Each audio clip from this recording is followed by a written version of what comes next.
అన్నమాట రక్షింపనేరకు ఉండినట్లు, నా హస్తం గురుచు కాలే విననేరకు ఉండినట్లు, నా చెవులు మందం కాలేదు కానీ ఎందుకు కార్యాలు జరగట్లేదు అంటే మీ పాపాలే. నీకు నాకు ఏం అడ్డుగా ఉన్నాయి?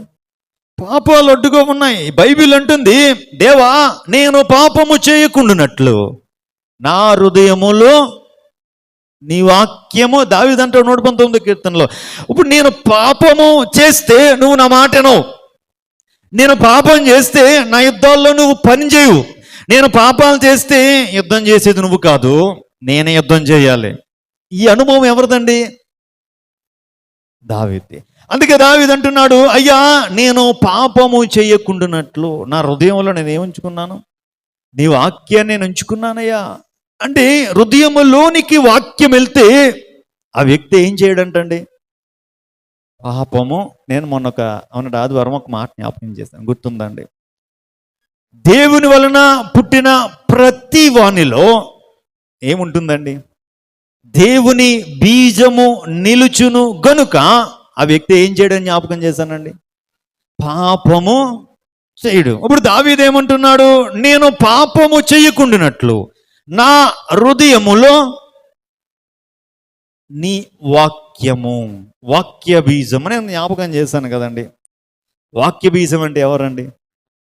దేవుడే కదా. అంటే ఇది నాన్న వాక్యం అన్నా కూడా దేవుడే. ఇది నన్ను ఎవరైతే, మరలా చెప్తున్నానండి, దేవుని వాక్యాన్ని గౌరవించి, మొట్టమొదటి దీన్ని ఏం చేయాలండి? గౌరవించాలి. చాలామంది దీన్ని ఎక్కడ పడితే అక్కడ పడేస్తారు, కాళ్ళతో తంతారు. దీన్ని ఎలా చూస్తారు అంటే, నేను అంటానండి, ఇది దేవుడు అండి. బైబిల్ చెప్తుంది, మరలా చెప్తున్నాను, ఎన్నిసార్లు చెప్పడే కన్నా ఇబ్బంది పడినాం. ఆది యందు వాక్యం ఉండెను, వాక్యము దేవుని యొద్ద ఉండెను, వాక్యమే దేవుడై ఉండను. ఇది దేవుడు. ఆ వాక్యమే శరీరధారి అయి కృపా సత్య సంపూర్ణుడిగా మన మధ్య నివసించాడు. ఇప్పుడు ఈ వాక్యాన్ని మనం ఏం చేయాలి? వాక్యాన్ని ఏం చేయాలండి? ముగించేస్తున్నాము, సమయం అయిపోయింది, ముగించేస్తాం. వాక్యాన్ని మనం ఏం చేయాలి చెప్పండి? గౌరవించాలి. చదవాలండి. మొదట దీన్ని మనం దేని కింద చూడాలి అంటే దేవుడి కింద చూడాలి. అందుకే మీకు జ్ఞాపకం చేస్తాను, దీంట్లో రాయబడిన ప్రతి మాటలో ఏముంది అంటే జీవం ఉంది. ప్రతి మాటలో ఏముందంటే జీవింపచేసే ఆత్మ ఉంది.